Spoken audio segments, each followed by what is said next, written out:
The views, thoughts, and opinions expressed in this podcast belong solely to those expressing them and do not necessarily reflect the OSIP Foundation Incorporated or any other group or individual. This podcast may contain dialogue or subject material that could be considered for mature audiences only. All aspects of how you play the game and the OSIP Foundation Incorporated are protected by copyright and other state and federal intellectual property laws. Unauthorized use without the express written consent of the OSIP Foundation Incorporated is strictly prohibited. If you're interested in sponsoring How You Play the Game, please email us at podcast@osipfoundation.org. Your sponsorship may be tax deductible. Hey everyone, and welcome to another edition of How You Play the Game, the official podcast of the OSIP Foundation Incorporated. Yours truly, Jack Fur, along with you as we talk about what's going on as far as the world of sportsmanship is concerned. This is the second episode of the month of October, New Year's 2025. As always, check us out online at osipfoundation.org. You can email the show using the address podcast@osipfoundation.org. On socials, we're at facebook.com/osipfoundation, X and Instagram at osipfoundation, hashtag how you play the game. And before I forget, I want to wish a very, very happy birthday to our producer engineer, Mr. Sean Ryan, who, although mentally, I believe, is not yet reached the age of 12, I think physically has finally reached the age of 98. So his real age is somewhere in the middle there, but a very happy birthday to Sean. Anyway, here's what I want to discuss today. We are about halfway through the playoffs in Major League Baseball. And out of all the stuff that we've seen so far, there are two particular scenarios that I want to address in terms of reactions, in terms of just the general scope of what happened, how we reacted, and what's appropriate and what's not appropriate. Okay? Let's go in chronological order. The first was during the wild card series between the Cubs and the Padres. This is game 3 of that series, the elimination game. And in the final inning, Xander Bogaerts for the Padres took a called strike 3 and reacted a particular way, and the fallout from that reaction got a lot of hype on social media, etc. The home plate umpire in this scenario is DJ Rayburn. Now, if you're watching it in real time and you're using the graphic that is superimposed by ESPN onto the television screen to visualize the strike zone, you're going to say that pitch is low. That pitch is not a strike, and it was an incorrect call. If you use the graphic that Major League Baseball uses before post-game processing, you will see that that pitch actually was within the margin of error for that pitch to be called a strike. In addition to that, you know, in the baseball playoffs, they have been using this ump cam, where, you know, the camera is embedded into the mask of the home plate umpire, and you can actually get a reasonable view. I wouldn't say it's an exact view of the eyes that, you know, the umpire is using, but it's just kind of a general representation. And if you watch that, okay, the pitch actually looks like it catches the hollow of the knee. Now, also, just for the purposes of physics, the ump cam is probably located maybe about an inch, give or take, higher than the umpire's eyes actually are. So as you're looking at it from the camera, you actually are looking a little farther down at the pitch, as opposed to the umpire whose eyes are maybe slightly below where that camera would be. So again, we have a difference of opinion based upon that angle. But even from the camera angle that I saw with the ump cam, I can see why Rayburn would call that pitch a strike. So you've got a lot of evidence pointing towards the pitch was not as egregious of a call as the media and the fans and Bogaerts would make it out to be. You know, whether or not it was correct or incorrect, it depends on which system you use. to adjudicate the quality of correctness. From where I'm sitting, you can't take that pitch. All right, you got to foul that off. Anyway, Bogaerts complained. Mike Shildt, the manager, came out to get him and had a few parting words for Rayburn. Rayburn kept his cool. And then the Cubs ended up winning that game and sending the Padres home. And in Wrigley Field, where this game was being played, the umpires actually have to leave the field through the visiting dugout. Right, wrong, or indifferent, that is the layout of the field. And if you want to complain about that, because there's that old adage in younger levels in lower levels of baseball where you always want to leave the field through the dugout of the winning team. If there's no other way to go, it's not doable at Wrigley Field. The field is that old. So there are security, police, etc., who escort all 6 umpires off the field. They make sure that the Padres players stay in their dugout away from the umpires as they're leaving. Well, as they're leaving, Bogaerts and at least one or maybe a few other players started yelling at Rayburn and the other umpires. They even got physical to the point where they were aggressively coming after them. Security had to get involved. It was really, really unfortunate and not a good look for the Padres. In the post-game news conferences, Bogaerts basically sounded off saying, thank God for ABS next year, not taking any accountability, etc., still living in that moment with his emotions. Whereas Mike Shildt, in his news conference, although he mentioned, it might have been an incorrect call, that doesn't excuse the fact that they had a multitude of other opportunities to win the game. And that's really kind of the point that gets driven home or needs to be driven home a bit more, because in most of these competitions, odds are it's not coming down to one pitch or one play. There are a lot of different chances that teams and players and participants have to take a stranglehold of the game.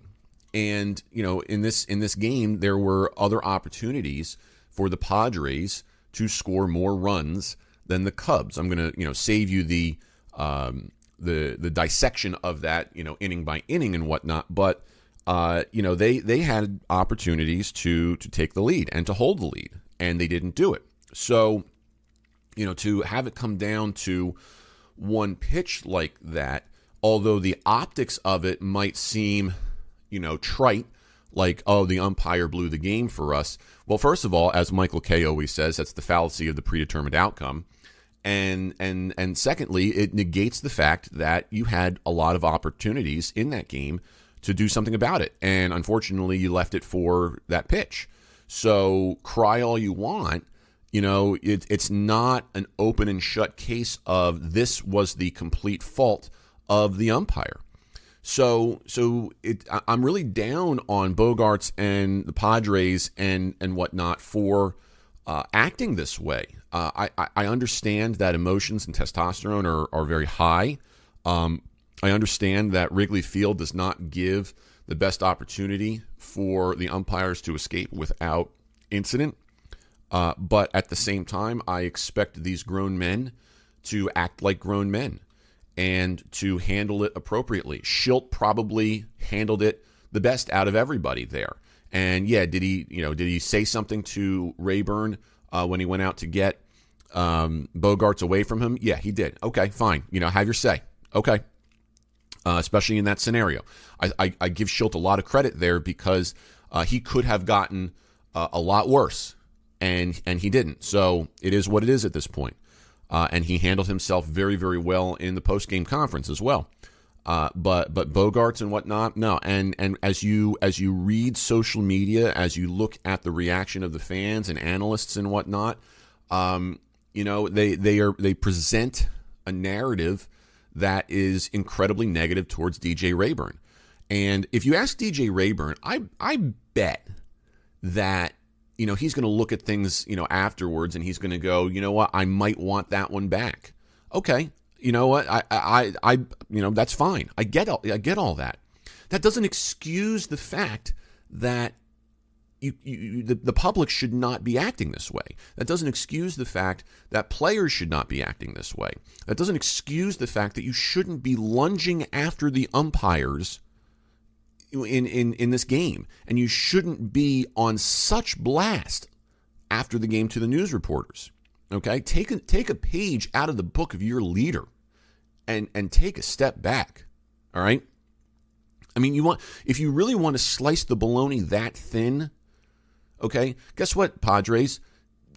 Do better in the regular season so you're not in that scenario. You know what I mean? Like win enough games so that you're not in the wild card series. Simple as that. There's always another side to this. It's rare. It's not impossible, but there's always a counter argument in these types of scenarios, right, wrong, or indifferent. So it's not an open and shut case. Okay, so that was the first scenario where I was really down on players and the reaction of the public and the media, etc.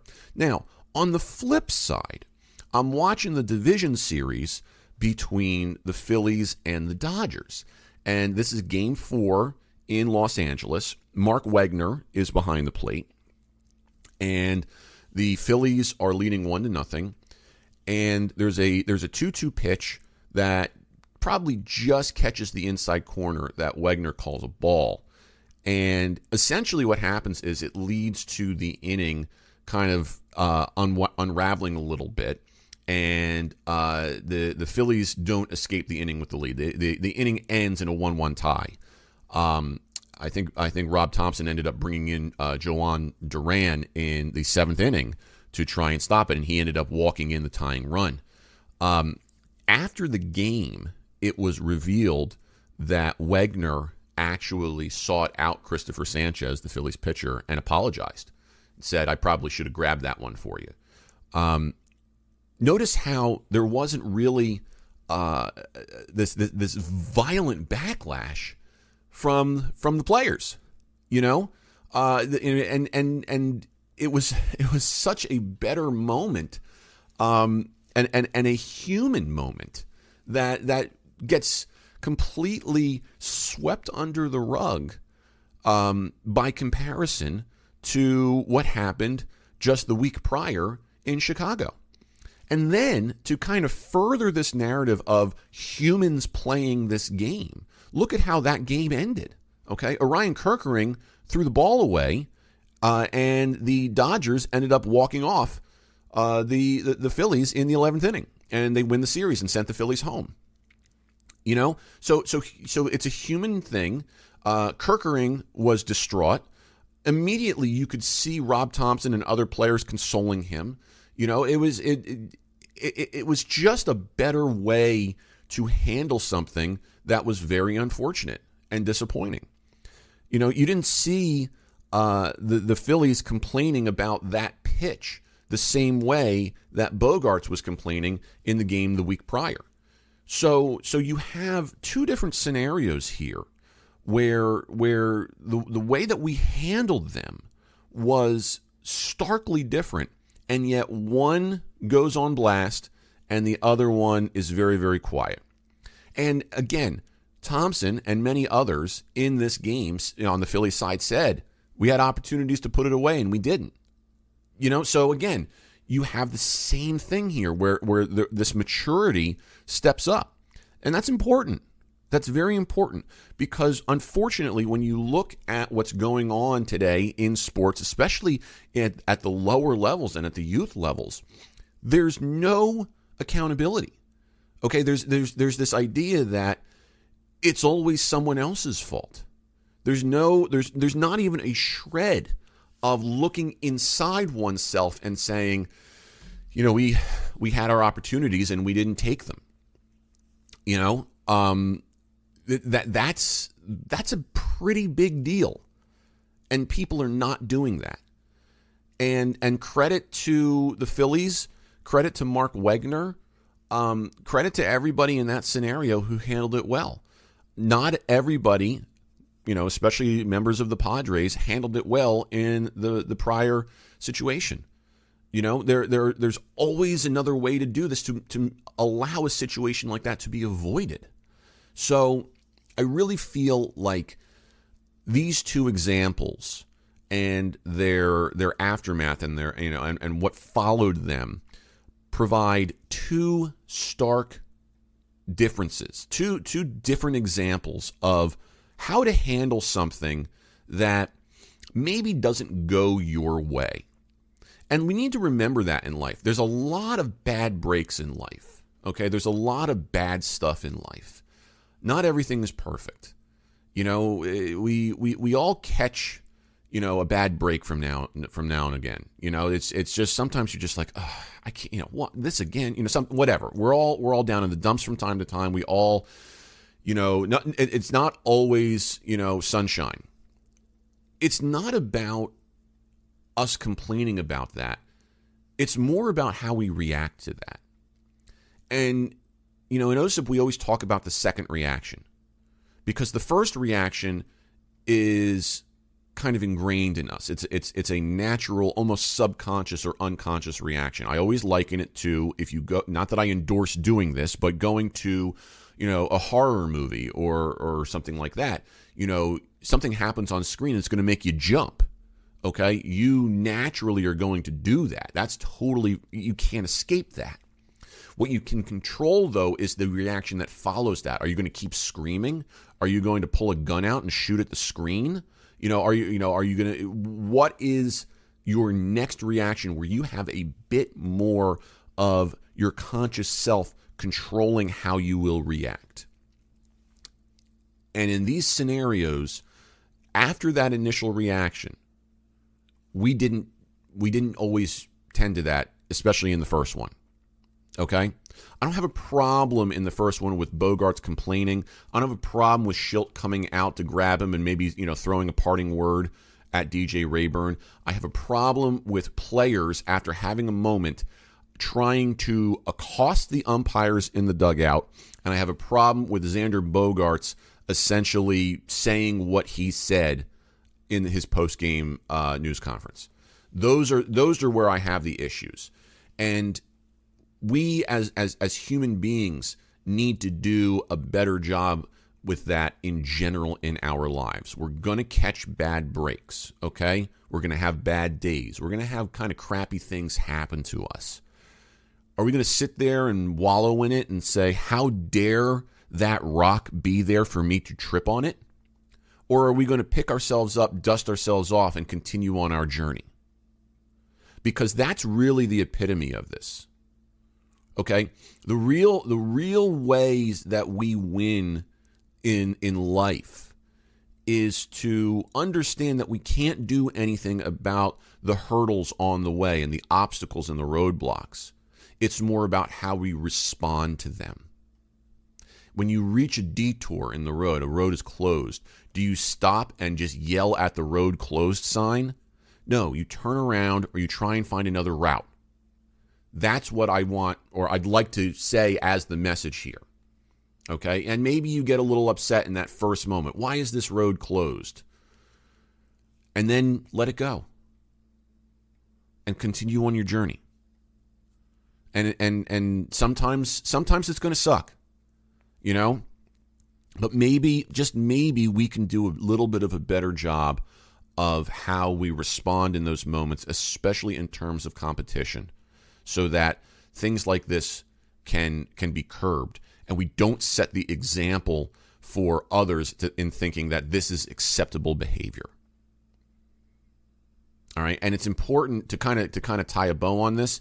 If you are a parent or a coach or an adult who has some sort of responsibility with our youth, it's probably important to talk to the youth about these situations, especially the one with Bogaerts, and say, I understand why you would be upset in that moment. Okay? I'm not telling you not to be upset. Treat the official with respect when you say, I don't agree with that call.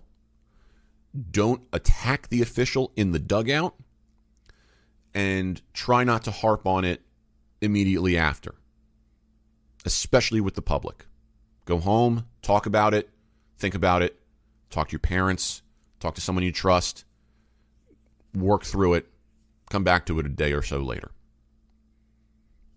That's what I would really hope that that's more of the message here. We can learn from what happened in the game between the Phillies and the Dodgers and use that as the example more so. Okay? So I want to thank everybody for joining us for this episode. Really do appreciate it. Once again, happy birthday, Sean. We will be back in November. Can you believe it's going to be November? Oh, my God. Where's the time going? Well, good thing is that the sooner November comes and goes, the sooner December comes and goes, and then it's the new year, and then it's baseball again, all right? So, as always, check us out online at osafoundation.org. You can contact the show using the email address podcast@osafoundation.org, facebook.com/osafoundation, X and Instagram @osafoundation, hashtag how you play the game. We'll talk to everybody in just a few short weeks, and until then, treat each other with respect.